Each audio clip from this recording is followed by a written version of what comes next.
emoción ver aquí estas caras tan cercanas y tener el orgullo de presentar a estos 4 expertos que comparten con inmensa generosidad su conocimiento, su experiencia y quisieron aceptar esta invitación de la Fundación Descarpeta Génico y de la Feria Internacional del Libro de Cali, que a lo largo del año hace charlas aquí en este salón del Hotel Espiva relacionadas con juventud, educación, docentes, formación, así que sigan las páginas de redes sociales de la Fundación Descarpeta Génico y de la Feria Internacional del Libro para que todo el año próximo estén pendientes de las charlas y se puedan agendar y traer invitados.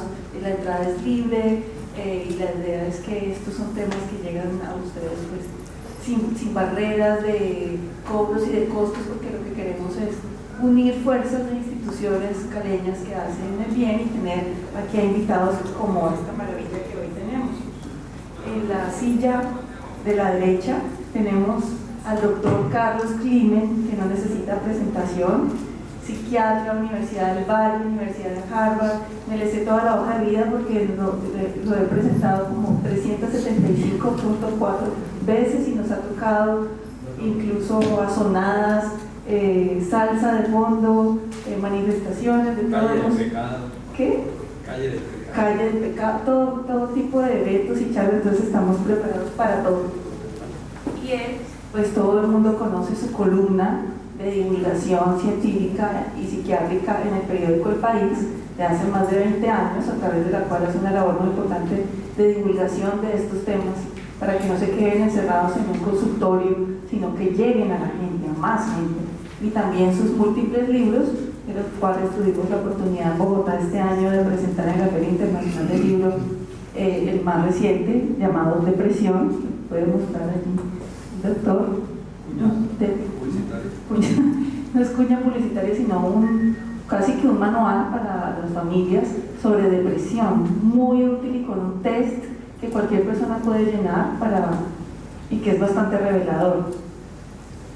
También luego tenemos a Laura Puerta Calle, bienvenida, ella es coordinadora del programa Conexión Maestro, entonces viene a compartirnos toda su experiencia en el trabajo con jóvenes, con profesores, y nos va a contar un poco el diagnóstico de qué es lo que está pasando este año en materia de salud mental, juventud, suicidio, otros temas. Entonces gracias por estar aquí acompañándonos.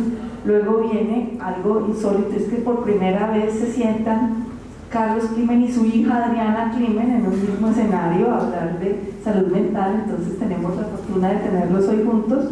Ella, aparte de ser una extraordinaria psicóloga, tiene una carrera muy larga y muy profunda en jóvenes, en pedagogía, en educación, en un espectro muy amplio, tanto en colegios de primer nivel y con todos los recursos y todos los privilegios, pero también muchas otras instituciones que tienen que realizar su quehacer diario en medio de condiciones difíciles, sociales, económicas. Entonces ese espectro tan amplio en el que ella ha dejado allí su huella y conoce los casos y conoce los números y conoce el trabajo que se ha hecho, pues hoy nos va a servir de mucha iluminación para darle contexto y actualidad a este debate. Y a mi lado se encuentra Brandon Angulo Grueso.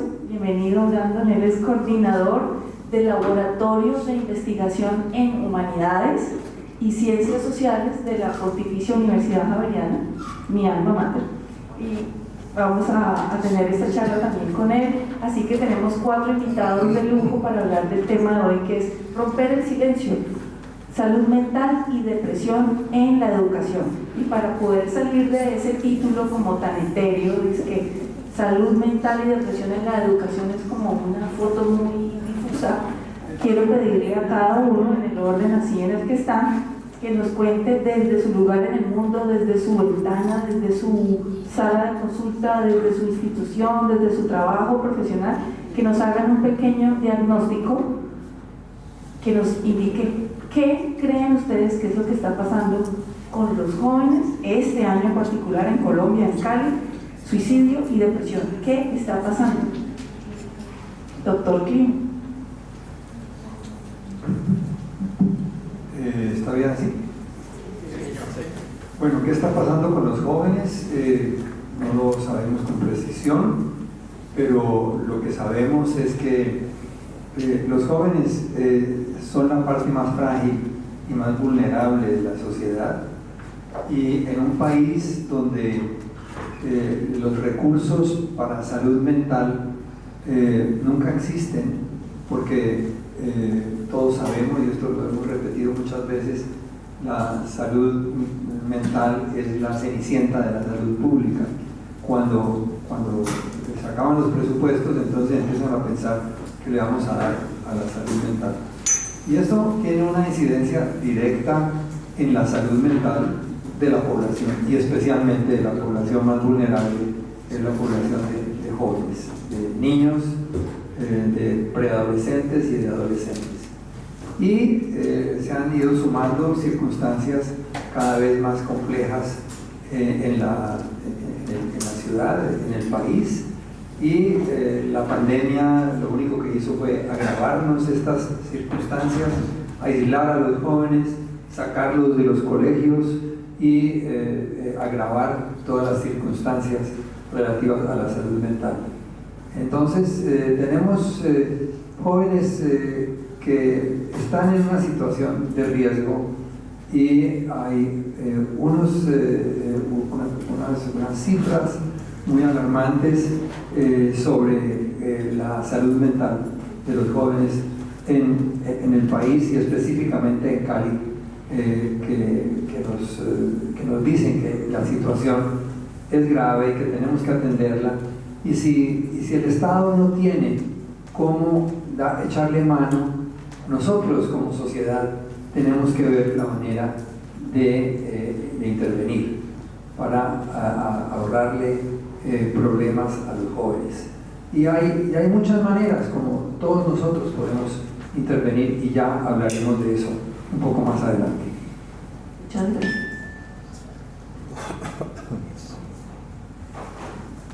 Hola, buenas tardes. Muchas gracias a todos y todas por estar aquí. Yo quisiera pintar el panorama que ha visto la Fundación Escarpeta México desde el programa Conexión Maestro. Primero explicando brevemente que el programa tiene como objetivo promover el bienestar en los docentes y en general en los educadores de la ciudad de Cali. Es así como tenemos también madres comunitarias, líderes comunitarios y todos aquellos que abrigan lo que el doctor Climen muy bien decía, esa población que está en el grado más alto de vulnerabilidad, que son los estudiantes, los niños, niñas, adolescentes y jóvenes. El programa maneja 3 escenarios que quiero como pintar muy brevemente. El primero es unos temas de innovación educativa, el segundo es la conexión con el arte y la cultura, que lo hacemos con el Museo de la Tertulia, y el tercero, que es donde hemos visto más problemáticas que se asocian a la salud mental, emerge en unos talleres de promoción de las habilidades socioemocionales de los docentes. Ese escenario nos ha mostrado no solo los niveles de angustia que se arrastran en la labor de ser docente en contextos tan complejos como los que puede presentar la ciudad de Cali, sino también los rezagos que dejan los últimos 3 años, que además de la pandemia tienen la particularidad de que esta ciudad vivió el paro nacional de la manera tan violenta como lo vivió, y una serie como de agresividades que se presentan en el día a día de la escuela. En esa medida nuestra preocupación tiene que ver con que el contexto no está preparado, el contexto de la escuela, quiero decir, las personas que actuamos como adultos en la escuela, para brindar las condiciones no solo para la calidad educativa, sino también para el estar bien, para el estar tranquilos, para el compartir socialmente. Y en los docentes hemos visto, quiero dar 2 datos que me han parecido bastante complejos. El equipo psicosocial, que aquí está la representación de FUNOP, que es nuestro aliado. Cuando le hicimos la pregunta al equipo psicosocial que estaba manejando estos 12 talleres que dictamos, de cuántos docentes creían que necesitaban una atención posterior que implicaba no solo su salud emocional, sino incluso problemas que debían ser tratados a nivel de psicoterapia o incluso psiquiátricos, el equipo decía en nuestro diagnóstico un 80%. estamos atendiendo 720 personas asociadas al rol de la educación. Y la otra cifra que me ha parecido alarmante, que he recogido en la lectura de los informes y en los grupos focales en las instituciones en las que estamos y en los grupos, es que hay un porcentaje de por lo menos el 30% que nos lo ha manifestado en los talleres. Personas que se acercan a nuestros equipos, incluso al equipo del Museo de la Tertulia, que uno del Día del Arte no tiene como tanta salida para que emocionalmente o psicológicamente uno diga, necesito preguntarle a esta persona si hay alguien que me pueda ayudar. No, se manifiestan en las actividades que hacemos con el museo y en los talleres un número alto de personas que dice, oye, usted sabe de pronto quién me puede escuchar, o usted me puede escuchar otro ratito, tengo este problema, necesito llorar o necesito gritar. Eso me ha parecido como dos datos que pueden aportar a esta discusión. Fantástico. Bueno, muchas gracias. Lo que yo he encontrado que puedo compartir es a través de mis pacientes. Soy psicóloga clínica y tengo mi consulta con pacientes y tengo también acceso a algunas instituciones educativas y me encanta oírte porque mucha de la problemática que yo veo es el silencio que hay alrededor de este tema de la salud mental y un miedo hablar de esto. Hay espacios como estos que ustedes están promoviendo donde la gente se siente segura.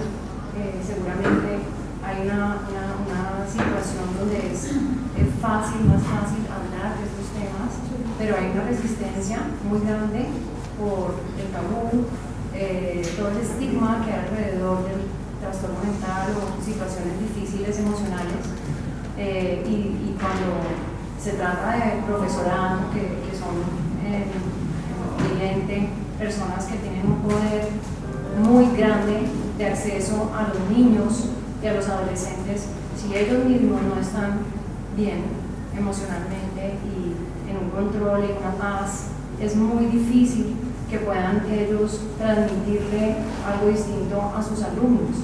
Entonces, hay que empezar como dice ahí el título del libro de mi padre, romper un silencio y empezar a normalizar un diálogo de los trastornos mentales, de las dificultades emocionales que no conozco. No conozco la primera familia que no tenga una situación compleja emocional en algún momento de la vida. No existe. Es una mentira una familia que diga, no, aquí todo es perfecto, todo funciona, igual en las instituciones académicas. Creo que falta muchísimo movimiento alrededor de este tema, que es primordial. Es mucho más importante que un niño esté bien emocionalmente que aprenda matemáticas. Es mucho más importante que un niño esté en paz en su interior y en su hogar que haga la tarea. Pero obviamente las instituciones académicas hacen unos esfuerzos sobrehumanos, porque lo sé de primera mano. Aquí hay testigos de primera mano que hacen esfuerzos muy grandes para tratar de enseñar a niños que no están ni siquiera preparados para escuchar a un profesor.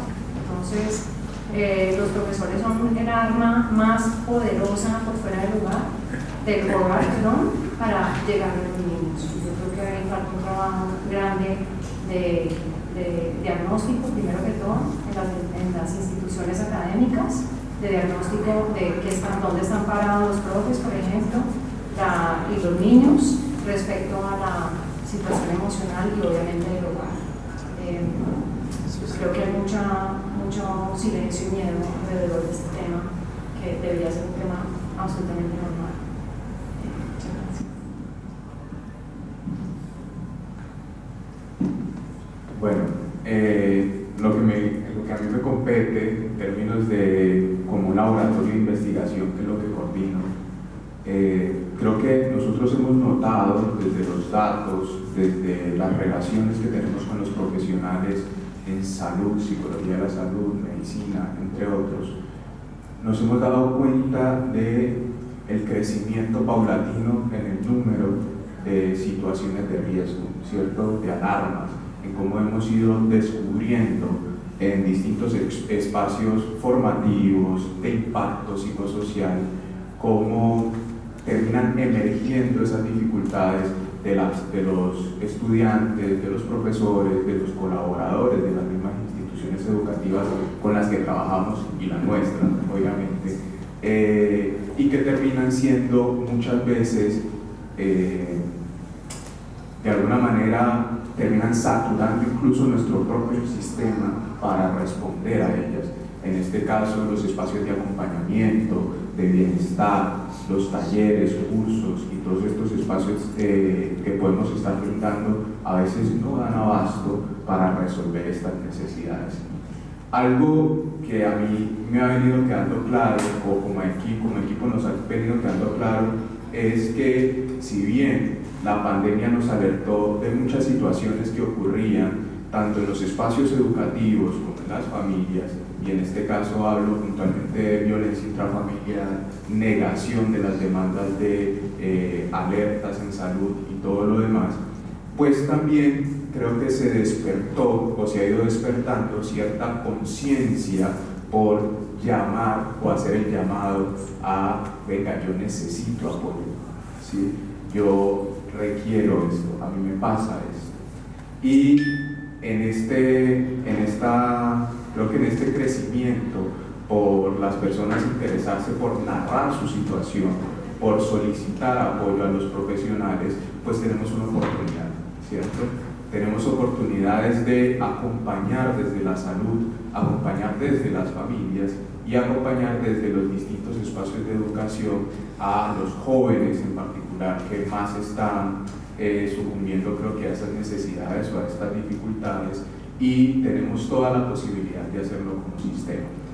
Requerimos es de tocarnos, siento de una necesidad de llegar a ese lugar donde el sistema nos ha impedido los beneficios económicos para poder hacerlo, porque sabemos que se debe hacer.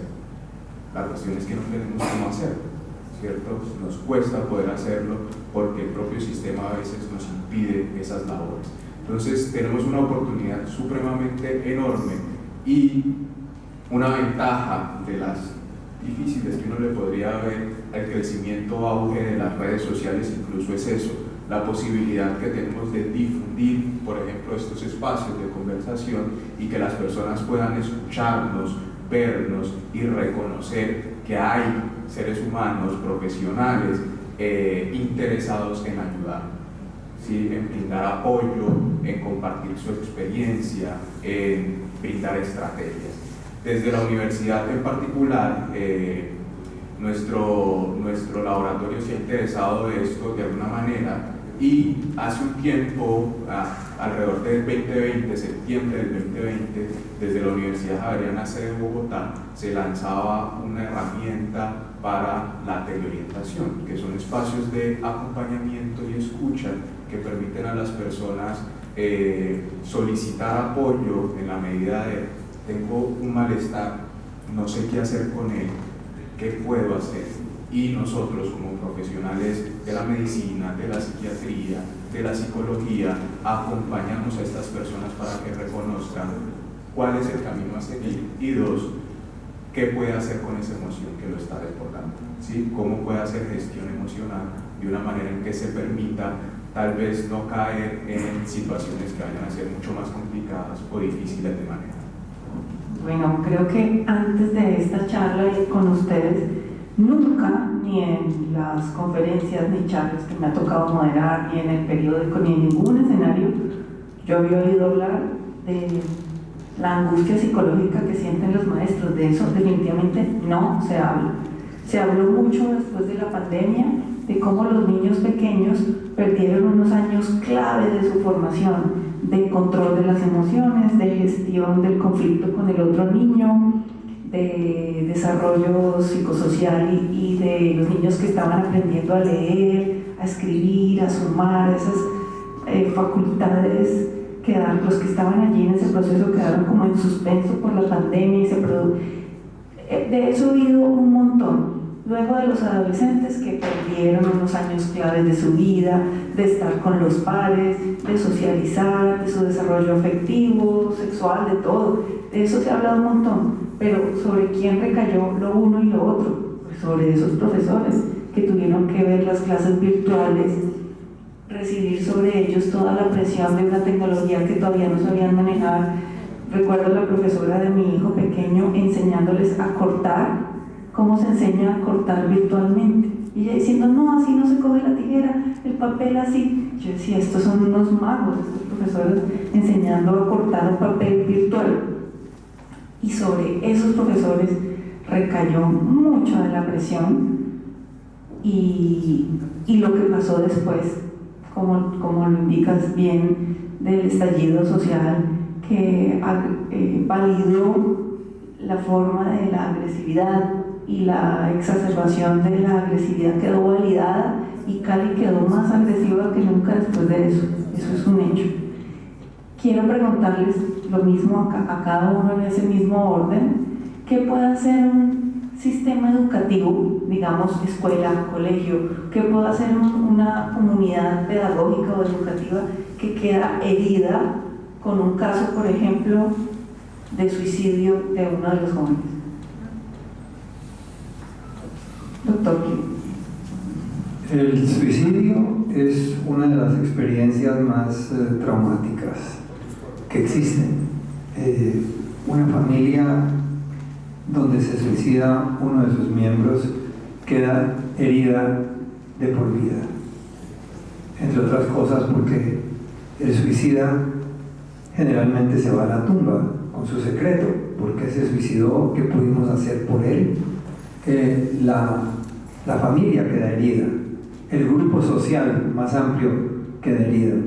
Entonces, ¿qué podemos hacer nosotros como profesionales, educadores? Tenemos que escuchar a esta familia.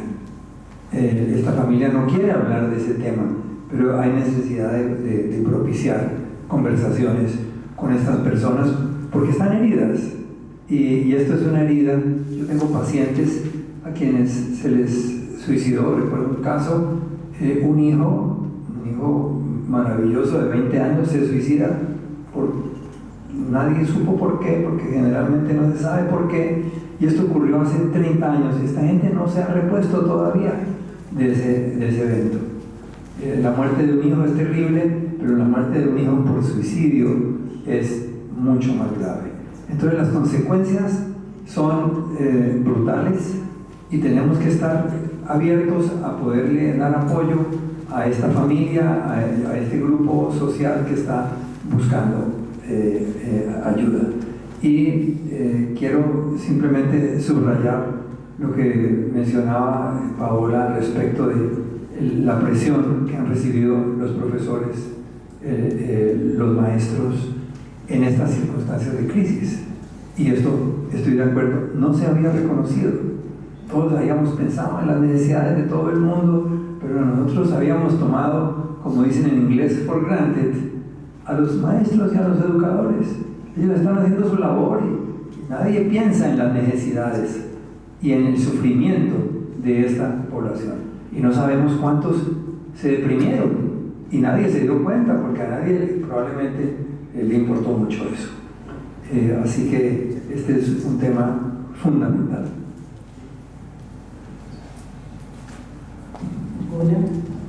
Bueno, yo aprovechando lo que acaba de decir el doctor Climent, quisiera agregar que hay una crisis que, para que lo pongamos por aquí como con asterisco, que me preocupa mucho, y es que ahora la reivindicación del rol del docente es un problema importante para la educación. Los jóvenes no quieren ser docentes. Los jóvenes se presentan muy escasamente a las licenciaturas actualmente. Los números de las licenciaturas son alarmantes y la consecuencia de eso es que haya un deterioro fuerte, no solo en lo que significa la escuela, en lo que significa estudiar, sino también en las comunidades. Y yo siempre que me dicen eso, pues que me reúno con estudiantes de las licenciaturas que están aburridos, o con estudiantes, por ejemplo, de las facultades de arte, que no quieren ser docentes, pero que de todas formas no tienen unos escenarios estables para trabajar. Pienso, pues para ponerles un ejemplo, en una película como Niños del Hombre, y es como si no llega juventud y si no hay voluntad de esa juventud para cambiar la sociedad, hay un problema muy crítico en las formas de relacionarnos, en las formas de alegrarnos, en las formas de promover la vida misma, porque sí, pues me parece innegable que la juventud es eso, ¿no? Como esa búsqueda constante, esa inquietud por promover otras formas, por encontrar otros caminos, y eso es muy necesario en la escuela. Sobre tu pregunta del suicidio, de manera imprudente voy a poner un caso que la Fundación está acompañando de una de las instituciones educativas de Cali, que sufrió con diferencia de 6 meses 2 suicidios estudiantiles, 2 estudiantes cercanos, digamos, que al parecer estaban relacionados, pues estudiaron juntos y eran amigos. Esa situación fue devastadora para esa comunidad, como ya se había mencionado, pero además fue devastadora porque el docente director del grupo pues se quedó demasiado impactado y sin posibilidad como de seguir ejerciendo, o sea, se apaga, digamos, una esperanza importante de esa labor, y eso tiene otras implicaciones. Cómo obligar a la familia es uno, y es que el escenario, lo otro que podemos hacer es las escuelas se tienen que acercar a las familias. La pandemia dio un paso hacia allá y yo siento que lo revertimos. En el escenario de la pandemia, la madre, el padre, el tío, la tía, el que estaba presente en el hogar, tuvo que ayudar un poquito a aprender cómo agarrar la tijera, tuvo que ayudar un poquito a ver cómo se comprendía mejor el ejercicio de matemáticas, tuvo que hablar con la profe, aunque sea por WhatsApp, varias veces al día. Ahora otra vez, el niño es un problema de la escuela, las horas que está en la escuela. Y eso no debería ser así, las formas de relacionamiento con la familia son muy importantes. Volviendo a este caso, ahí fue muy importante poder cobijar al grupo de estudiantes de manera urgente, inmediata y constante, a los compañeros y amigos que estaban en esos cursos con esos jóvenes, y tratar de hacer una labor de acompañamiento con los docentes en primera medida más involucrados. Esto necesitó otro ejercicio que es vital y otra población a la que hay que, digamos, prestarle mucha atención, que son los rectores. El rector logró hacer la gestión rápida, pero eso no en todos los casos es posible. No en todos los casos los directivos docentes logran llegar hasta allá y gestionar medidas urgentes para el tratamiento de una situación como esta. Cuando yo trabajé en la Secretaría de Educación del gobierno anterior, tuvimos una semana con 3 casos de suicidio en instituciones educativas públicas. Tengo el recuerdo así vivo, el jueves, el sábado y el martes siguiente. Y ahí no había pandemia todavía. 3 jóvenes entre los 14 y 16 años en una semana. Entonces, pues yo recuerdo que además las reuniones de Secretaría de Educación eran como, ¿qué podemos hacer? ¿Qué podemos hacer ya? Fuimos a las comunidades, pero siempre queda la pregunta de qué hay que incluir, por ejemplo, curricularmente. ¿Qué podemos incluir en las formas de enseñanza? Pero también qué podemos incluir en las formas de administrar. Y qué podemos incluir en las formas de relacionamiento. Además, por supuesto, del apoyo psicosocial y del acompañamiento desde esa zona, que seguro mi compañera panelista les puede aclarar.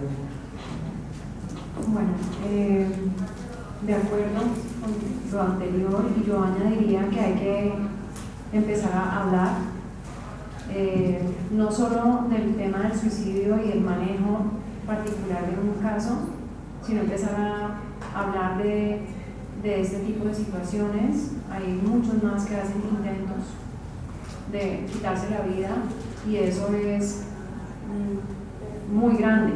Eso es, las cifras no las tengo, pero es apabullante pensar que tantos jóvenes, más que niños, tantos jóvenes se quieren terminar su vida.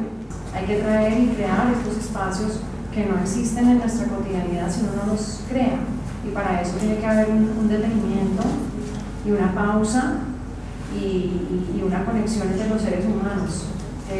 Veo a muchas personas que están en un mismo lugar pero desconectadas entre sí, una desconexión muy grande también entre los hogares y los colegios, por las mismas razones de la vida tan acelerada. Pasan por alto miradas de niños en un aula Un profesor puede darse cuenta rápidamente si fulanito llegó triste, si fulanito llegó sin bañarse, si el niño tiene la cara sucia, si tiene hambre.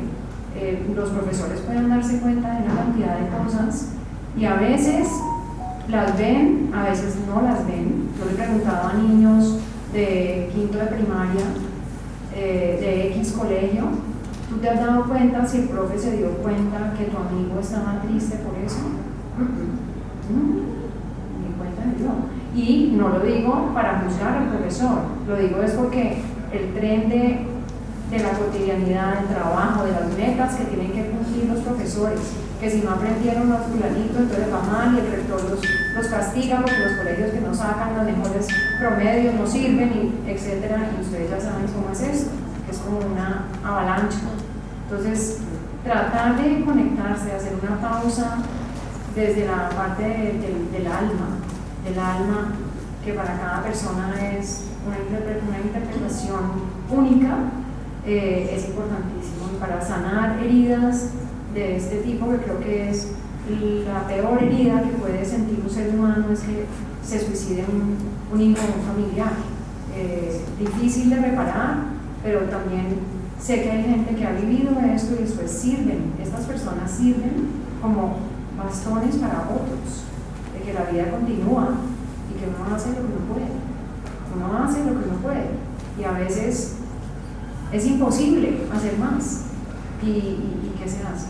Entonces también es como entender esta parte humana, que no somos perfectos, que no podemos prevenir todo lo que quisiéramos, y yo invito a una pausa y a una reflexión de las prioridades, si quiero enseñar matemáticas, pero no solamente la matemática, sino una situación muchísimo más grande y más importante desde mi punto de vista que solamente expresar cómo dar a entender a los niños cómo aprender.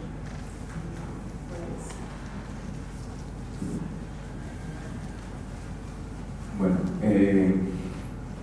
yo siento que posterior a una situación como esta de suicidio, lo más importante, compartiendo las palabras del panel, es escucharlos y acompañarlos. Pero antes que eso, hay una responsabilidad que todas las instituciones educativas y como sociedad deberíamos tener, y es no ocultarlo. Siento que hemos hecho de la palabra suicidio un innombrable, ¿cierto? El cual todo el mundo quiere ocultar, nadie quiere hablar, nadie lo quiere asumir, nadie lo quiere trabajar, y se vuelve una pelotita que va de aquí para allá a ver quién lo trabaja. Resulta mucho a veces en ciertos lugares o situaciones en las que estamos que nos invitan a trabajar la salud mental y más o menos nos prohíben hablar de suicidio, ¿sí? Por favor, no vaya a tocar el tema del suicidio. Entonces es listo, entonces ¿de qué quiere que hablemos? Cuando el suicidio es uno de las estadísticas que más se ha disparado en los asuntos de salud mental. Entonces, partiendo de este hecho, lo primero para mí es no ocultarlo. Y en el no ocultarlo entran otras responsabilidades, y es poder hablarnos, acompañarnos y narrar lo sucedido. Cuando podemos narrar lo que sucede, lo que se ha vivido, reconocer cuáles son los grupos que se han visto afectados, si es entonces en la institución educativa los compañeros cercanos, profesores, administrativos, directivos, y sobre todo reconocer en esto la oportunidad también de desarrollar nuevas competencias para hacer frente a este tipo de situaciones. Yo siento que nunca vamos a estar preparados para asumirlo como de una buena postura, como si fuera algo normal, porque no lo es, ¿cierto? Pero sí podemos tener competencias para el afrontamiento de este tipo de situaciones. Herramientas como, por ejemplo, los primeros auxilios psicológicos, primeros auxilios emocionales, gestión emocional, ¿cierto? estrategias para la conversación, la interacción con el otro, poder preguntarle al otro cómo te sientes, en qué te puedo ayudar, qué estás necesitando en este momento, ¿cierto? Son, a mi parecer, herramientas muy importantes en este tipo de contextos y en este tipo de situaciones. Una vez nos acompañemos, no ocultemos este tipo de situaciones y podamos ganar las competencias necesarias, creo que todos vamos a estar en la posibilidad de reconocer por allí quién puede estar afectado, afectada, a quién podríamos ayudarle, o siquiera cuáles son unas señales de alerta y decirlo profesional: venga, yo creo que fulano de tal, fulana de tal puede estar pasando por una situación muy complicada, yo tal vez no lo puedo acompañar, ¿qué tal si tú te le acercas? Este tipo de ventajas, si se le puede llamar así, al ganar estas competencias o estas herramientas, nos posibilitaría estar un poco más conectados con lo que somos en términos colectivos, como sociedad, como organizaciones, como centros de formación, y a la vez disminuir todas estas situaciones de riesgo que siguen aumentando. Es muy impactante oír lo que ustedes dicen, y en especial que se les pida hablar de salud mental, pero no vayan a hablar de suicidio, porque de eso no se habla. Eso es pues muy revelador.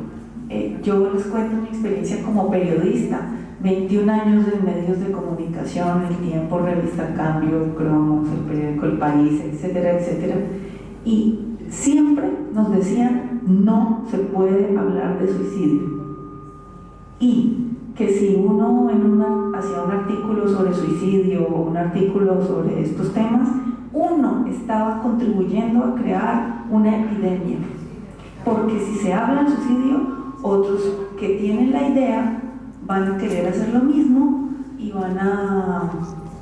uno como periodista iba a ser el culpable de crear una difusión de información que le activara el gen dormido del suicidio a una sociedad entera. Entonces uno vivía en estos medios de comunicación completamente maniatado. Era como si alguien se suicidó, cállese y deje que eso pase, porque si habla causa más.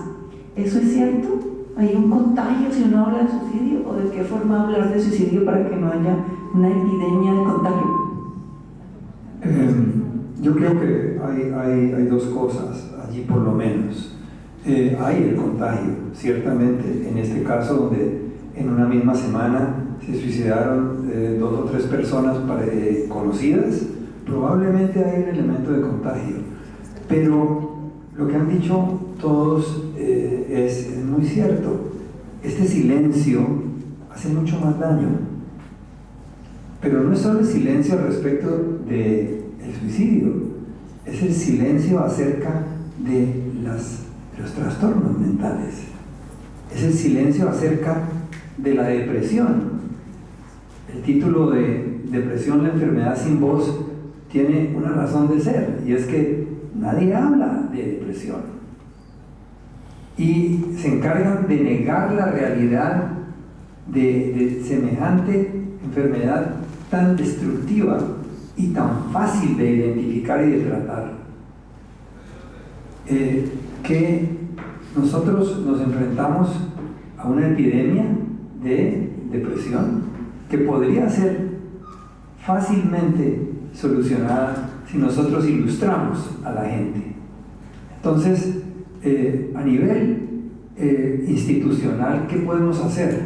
Nosotros podemos brindarle instrumentos a los maestros, a los educadores, a los colegios, para que se ilustren al respecto. Muchas veces no es ni siquiera la necesidad de negar la realidad de la depresión o del suicidio, es que la gente no sabe y tenemos que ilustrarlos al respecto.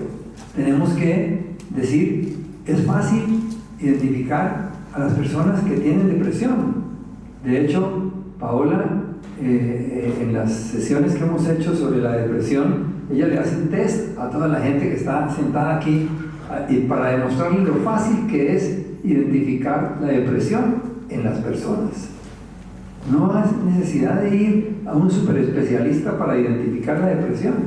Podemos educar a la gente, podemos ilustrarla para que aprendan a identificar a estas personas que están deprimidas.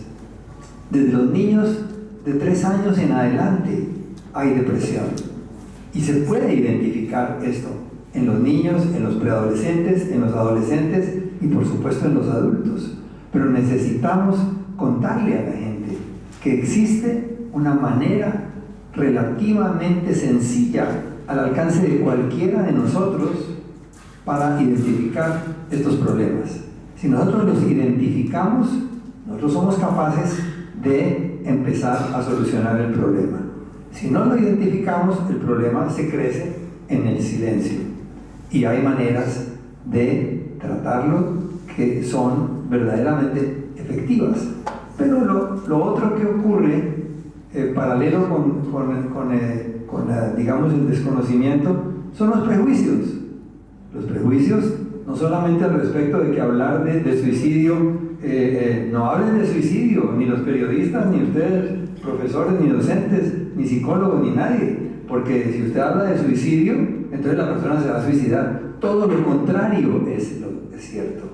Si usted le da a un suicida la posibilidad de hablar de lo que está pensando, se disminuye el riesgo de suicidio considerablemente. Es muy posible que una vez después de hablar, el riesgo suicida disminuya. Pero tenemos que cambiar estas actitudes tan negativas. Gracias, doctor.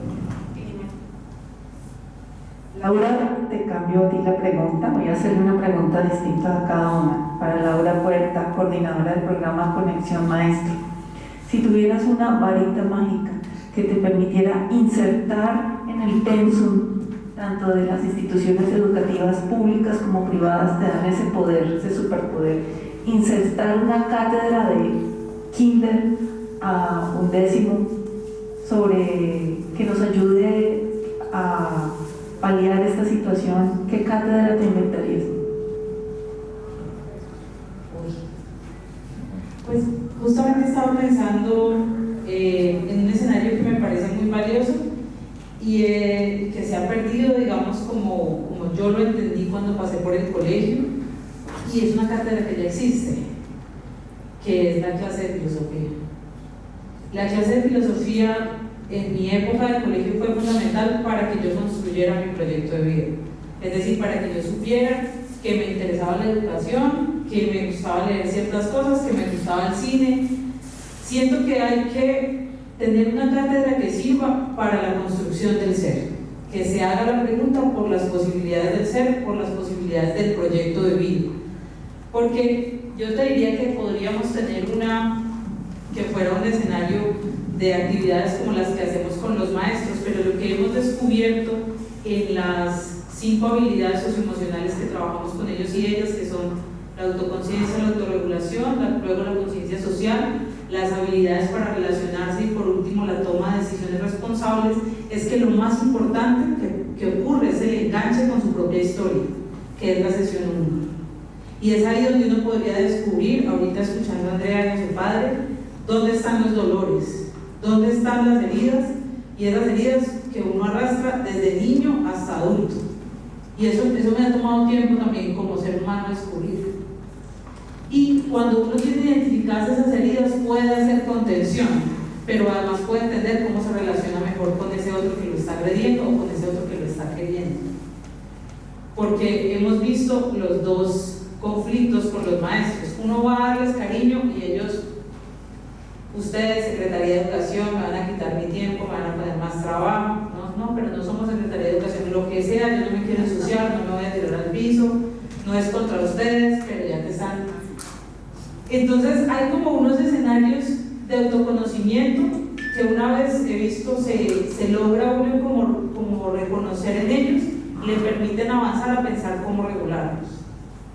Y ahora que están también mis compañeros de la fundación aquí, lo otro que ellos me pueden corregir, observamos en las evaluaciones, es que el tema de la autorregulación constantemente es un problema desde los estudiantes hasta los maestros. El cómo manejar las emociones es transversal, es una problemática transversal. Y ahorita pensaba, escuchando a Andrea hablar de espiritualidad, Adrián, y al doctor Kimen hacer la pregunta también por cómo hacer el diagnóstico, que si uno diagnostica y efectivamente el 80% de los maestros y luego quién sabe qué porcentaje de los estudiantes están deprimidos, ¿qué puede hacer? Si es masivo. Pues yo pensaba, sí, tal vez debo volver la clase de filosofía, pero una clase de filosofía que enseñe las posibilidades de construcción del ser, como en la pregunta primaria de cómo nace la filosofía, porque no se me ocurre ya mismo que la solución sea insertarle pues muchos equipos de psicólogos o de trabajadores sociales a la escuela, conociendo las condiciones que tienen las escuelas de la ciudad de Cali. Y de pronto los profesores de filosofía se enojen, pero podría ser un experimento interesante insertar esas cosas allí. Tomar lo que ya existe, que es la cátedra de filosofía, pero vincularlo con la historia real y las heridas y la problemática de los alumnos, como una filosofía con aplicaciones autobiográficas, algo así. Básicamente, como darle el giro a que sea proyecto de vida, y quizás le sumamos las horas de religión, que aunque eso ya no exista, todavía hay colegios que tienen una microhora de religión para estudiantes que todo el tiempo se están haciendo la pregunta como ¿por qué hacer en esa cátedra? Entonces, de pronto sumarla y hacerles entender desde la espiritualidad que pueden adaptar las creencias o adoptar las creencias que quieran, siempre y cuando les generen bienestar. Y de pronto eso los acerque más, con la cátedra de ética, que es que hay múltiples en las que he visto que los estudiantes pues tienen una incertidumbre sobre lo que ocurre allí. Entonces en las escuelas le dedican una horita y ellos en esa horita apenas están aprendiendo a entender cómo se definen las religiones, cuáles son las principales, cuando la pregunta debería ser cómo entiendo mi espiritualidad y cómo la espiritualidad pasa en mi día a día, en los momentos en los que tengo tranquilidad, pero también en los momentos en los que casi me atropella una moto en un semáforo que no tenía indicación para peatones. Bueno, todos esos momentos en los que uno necesita respirar profundo, y a veces ese respirar profundo es un llamado más allá de la paciencia a decir, no voy a odiar al de la moto que iba con la placa levantada, no lo voy a odiar, no me va a dañar el día, porque además luego a uno se le daña el día. Entonces yo pienso que todas esas deberían volver a la conexión profunda con la pregunta por el ser de cada estudiante. Ok, muchas gracias, Adriana. Seguramente esta charla, que va a ser replicada a través de las redes de la Fundación Escarpeta Génico y de su cuenta de YouTube, etcétera, que va a empezar a circular, habrá unos rectores de colegios que oigan esta charla. Un consejo al oído de los rectores. A ver, un consejo en el tema de la salud mental de los estudiantes y del profesorado y del mismo rector es empezar a atender esto como un eje primordial en la institución académica.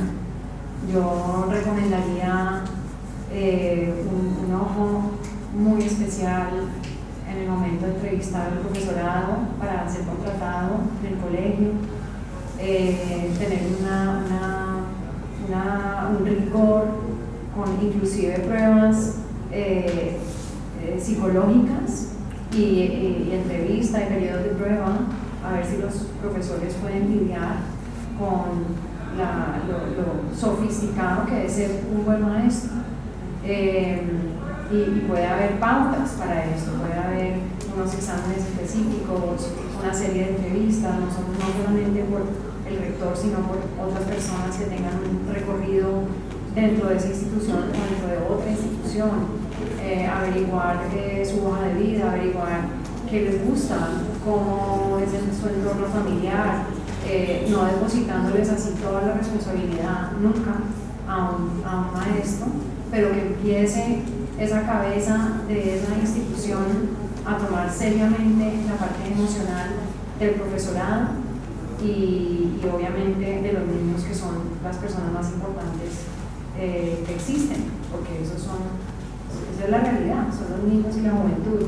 Y hablar de eso en el manual de convivencia, hacer días especiales de salud mental, amarrar la salud mental con la salud física. La educación física está abandonada por la mayoría de las instituciones académicas por muchas razones, porque aquí el trote es lo académico y aprender y ser excelente estudiante, y resulta que el cuerpo es igual de importante que la cabeza de un niño, y la educación física está bastante olvidada. Hay niños que no pueden ni siquiera hacer una clase de 30 minutos porque se vomitan del cansancio, no tienen cómo. Entonces hay un abandono en el cuerpo de los niños también, y eso está marcado a la parte de la cabeza. Yo haría, si yo fuera rector de un colegio, yo haría un diagnóstico de saber dónde están parados los profesores, los niños y las familias en cuanto al conocimiento y el manejo de la salud mental, y cuestionarios anónimos para poder agarrar esta información más sin miedo, porque alrededor de ese tema va a haber mucho miedo, mucho tapar, y es empezar a hacer las cosas de una manera delicada, que para mí esa palabra es especial cuando se trata de niños y jóvenes.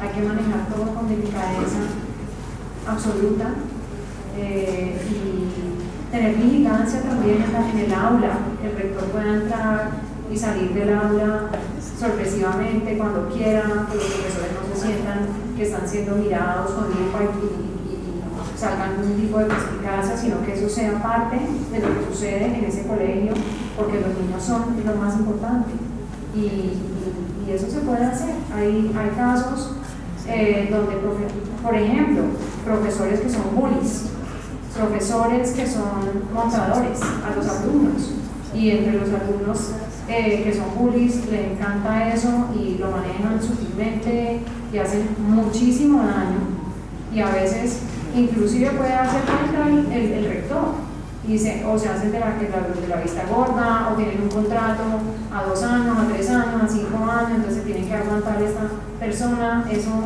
yo manejaría eso muy distinto, que estén comprometidos de verdad, que sientan que son parte muy importante de los niños, y el profesor que se queje por eso, pues que se vaya a hacer otra cosa, porque un profesor tiene que tener la paz mental, la tranquilidad en su juicio y en su alma de que está haciendo esto bien hecho. Bien hecho es que pueda atender de manera circular la necesidad de un niño, como los psicólogos o los consejeros que trabajan en un colegio, que debe ser un círculo, identificar, llamar, hablar con los padres de familia o con el cuidador primario, y hacer un seguimiento adentro del colegio hasta que esta situación del niño mejore y que sea evidente. Y eso es muy difícil en las instituciones académicas, porque uno lo que hace en las instituciones académicas como psicólogo y consejero muchas veces es apagar incendios, porque no hay tiempo, porque el tiempo es escaso, porque no se puede sacar al niño de matemáticas, ni de física, ni de nada, sino de educación física, o de recreo, o de banda, o de música, que son las que tienen más olvidadas o entre comillas menos importantes desde el punto de vista de muchos adultos. Entonces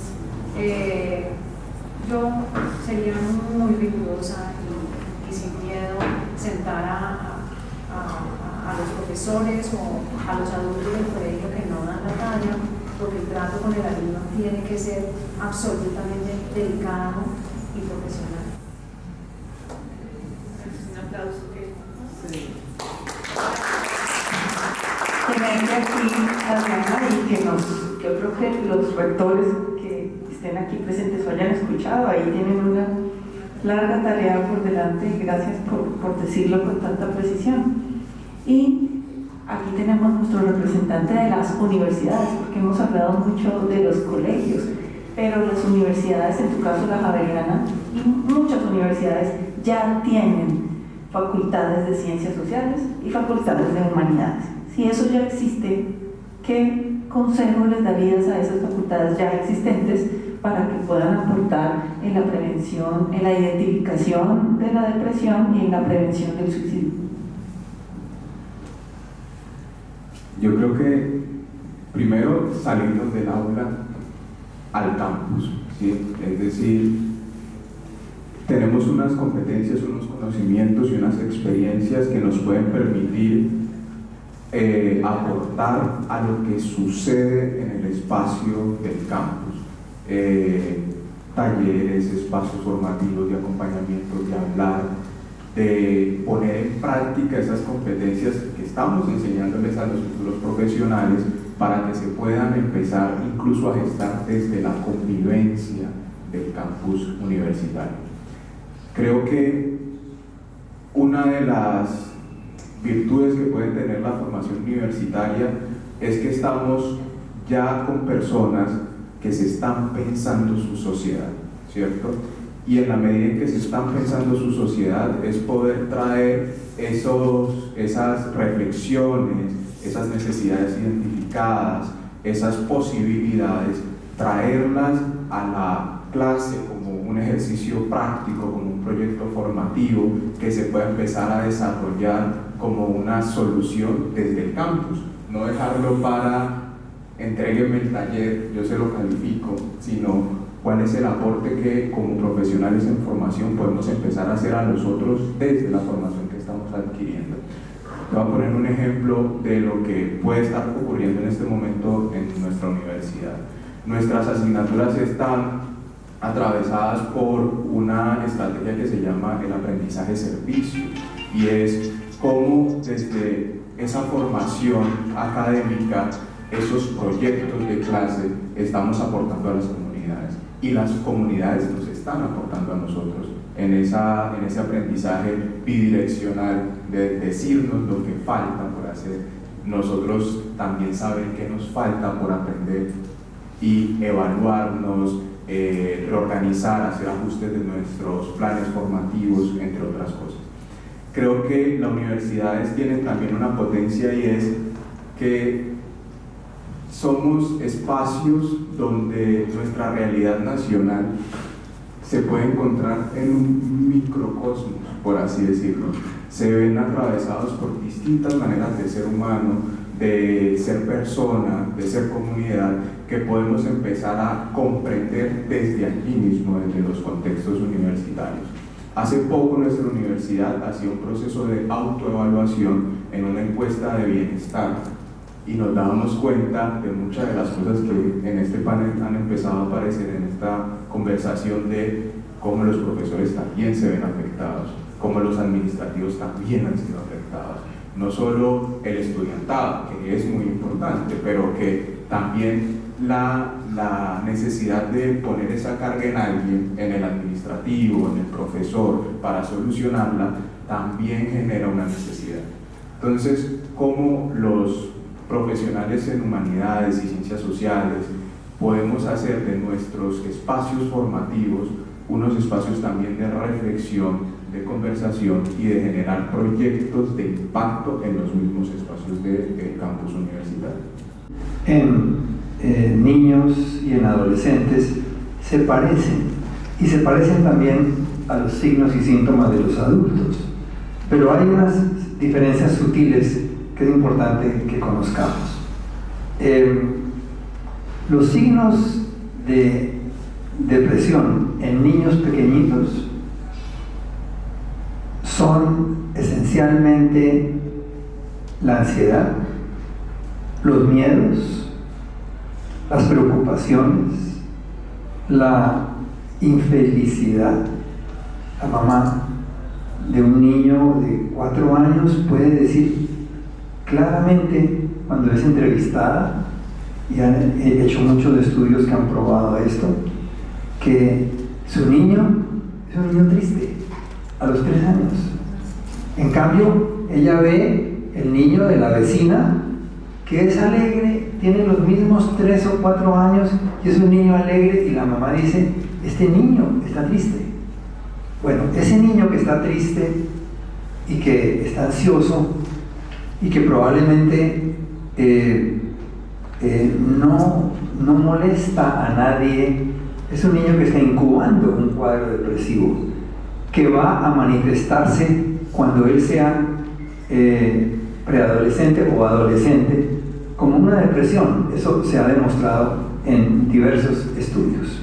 Entonces, tenemos que identificar elementos como ansiedad, miedos, preocupaciones, infelicidad, dificultad para divertirse, una cosa que llamamos en psicología y en psiquiatría la anedonia, que es la incapacidad de sentir placer.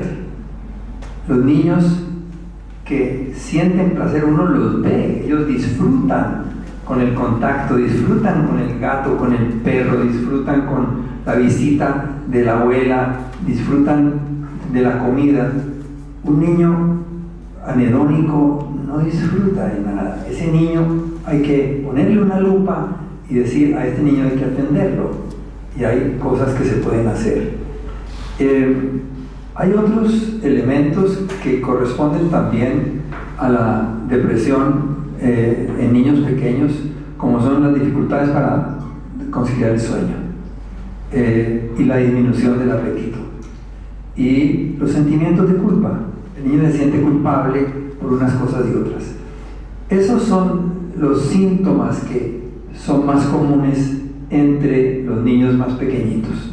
Y hay unos estudios espectaculares que yo no voy a describir aquí porque ya el tiempo se nos acabó hace rato, pero que les puedo recomendar, de una doctora Cote de la Universidad de Montreal, que hizo un estudio siguiendo a unos niños pequeñitos durante 60 semanas y pudo experimentar cómo evolucionaban los síntomas depresivos desde los 5 meses hasta los 5 años, y ver cómo esto en efecto producía una depresión más tarde.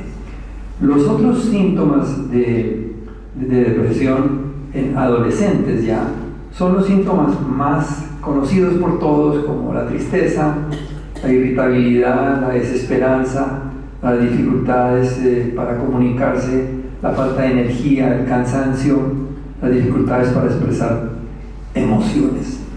Estos síntomas se parecen más a los síntomas de los adultos, y hay un listado que yo le puedo entregar a Paola para que ella lo difunda por internet a quien quiera, que son los síntomas de depresión para adultos que aparecen en este libro. Ya que Paola me ha dado la palabra y me permite extenderme un poco más, yo quiero hablar de los factores asociados al suicidio infantil y al suicidio adolescente. Los factores asociados, que no son causas, son factores asociados al suicidio, tanto en niños como en adolescentes, varían mucho de una persona a otra, y hay múltiples, pero en la medida en que uno encuentra más factores asociados, uno puede empezar a pensar que este niño está a riesgo de cometer un acto suicida. ¿Cuáles son estos? La mayoría de los niños que se suicidan tienen problemas de salud mental que no han sido diagnosticados. Probablemente tienen una depresión que no ha sido diagnosticada, porque no le hemos enseñado a la gente cómo diagnosticar la depresión. Las experiencias traumáticas de toda índole, la violencia intrafamiliar, que ha aumentado de una manera descomunal en todos los territorios, en Colombia y en otras partes, el abuso sexual, el abuso físico, el bullying, el acoso escolar, los conflictos familiares, la separación de los padres, especialmente cuando se utilizan a los niños como armas para agredir al otro, el abuso de sustancias como el alcohol o las drogas pueden aumentar también el riesgo de suicidio, ya que pueden alterar el juicio. Los adolescentes que han hecho un intento suicida previo tienen un mayor riesgo de cometer un acto suicida nuevamente. O sea que ese es un factor de riesgo que hay que tener en cuenta. El estrés académico, el fracaso escolar, la rigidez institucional, algo que mencionaba Adriana ahora, esos colegios donde prima el orden, la disciplina, la competencia, la estricteza académica, pueden carecer de la sensibilidad para hacer la diferencia entre un niño deprimido y un adolescente agresor o transgresor.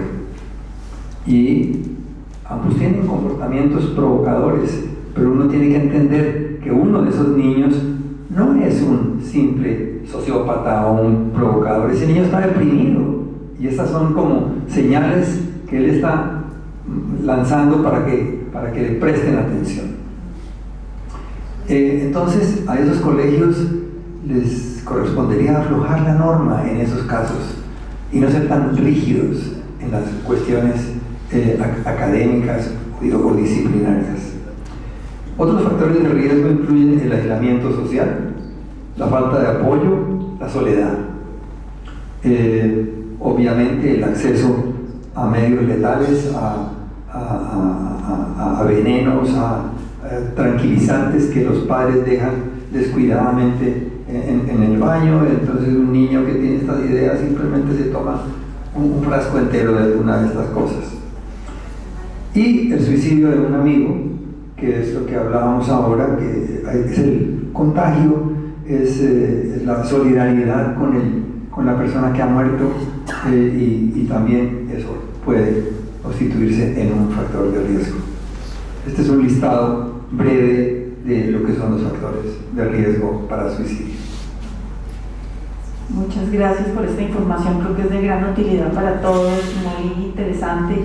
Y les quiero recomendar una película que está en cartelera en este momento que se llama El Otro Hijo, una película colombiana sobre este tema.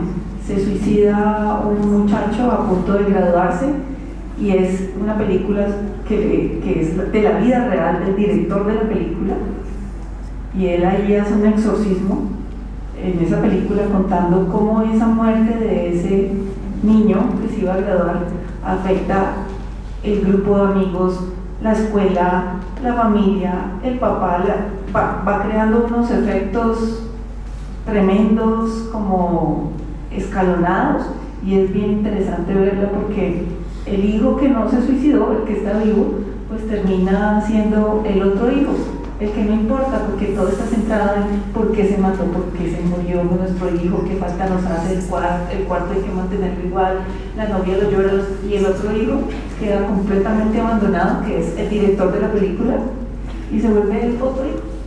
Y entonces es también la tragedia del que queda vivo. Sí. Gracias por la recomendación. Estuve viendo la cartelera y dije, esta película de pronto me interesa, o sea que ya tengo programa. Gracias. Existe en la ciudad, en el departamento, existe en el país, existen distintas herramientas para apoyar asuntos de salud mental. Tenemos una línea, la línea 106, que les recuerdo, por favor, puedan socializarla, recomendarla para que cualquier persona que la necesite pueda llamar, pueda hacer una consulta, pueda decir, venga, yo tengo este malestar. Y sobre todo también recomendarles mentes colectivas. Mentes colectivas es la apuesta por el cuidado de la salud mental y salud sexual reproductiva que también estamos haciendo desde la Universidad Javeriana de Colombia. En este caso, nuestra intención es poder apoyar cualquier asunto desde la teleorientación que nos permita disminuir el riesgo emocional y hacer psicoeducación para la salud mental y la salud sexual y reproductiva. Mentes Colectivas la pueden encontrar en su página web www.mentescolectivas.com, aquí la pueden encontrar, pueden escribirnos o al WhatsApp que tenemos para atenderlos. Mentes Colectivas se llama Mentes Colectivas, y en esta herramienta tienen la posibilidad de un espacio de conversación, de orientación por videollamada, por llamada telefónica, por llamada por internet. Hacen una cita, cuadramos una cita, lo atendemos media hora y podemos hacer hasta 6 seguimientos del caso, ¿cierto? No sustituye la psicoterapia, esto sí debe ser muy claro. No sustituye la consulta médica, pero es un apoyo para hacer los procesos de gestión emocional que se puedan necesitar y tal vez disminuir cualquier tipo de riesgo. También tenemos un número WhatsApp, por si nos quieren escribir, que es el 315-532-4684, y allí pueden hacer la consulta. Venga, tengo esta situación emocional, o tengo un chico o una chica con esta situación, ¿cómo podemos agendarle una cita? Y nosotros los agendamos. Espero pues este espacio nos haya servido justamente para esto, para reconocer estas necesidades y buscar apoyo. Bueno, muchas gracias a Laura Puerta Calle, coordinadora del programa Conexión Maestro, a Adriana Climen por su participación aquí y su consejo al oído de los rectores. Gracias, rector, también por su participación. Al doctor Carlos Climen, que nos ilustra con toda su sabiduría y experiencia y nos deja además sus libros de consulta.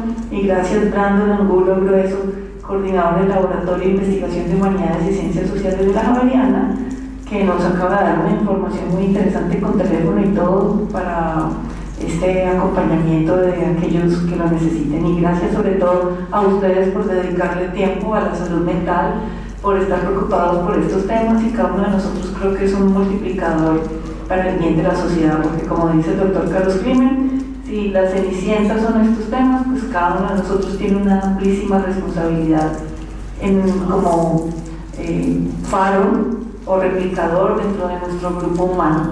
Gracias a la Fundación Escarpeta Génico, que nos ha permitido hacer, en alianza con la Feria Internacional del Libro de Cali, 5 charlas. Esta es la última del año, pero esperamos el próximo año continuar y como dice aquí el profesor que habló, que no sea una cosa a corto plazo, sino que estos temas sigan se vuelvan un clásico de cada mes, la cita aquí, para hablar de estos temas de los que no se hablan y que necesitan voces que dejen de estar silenciadas.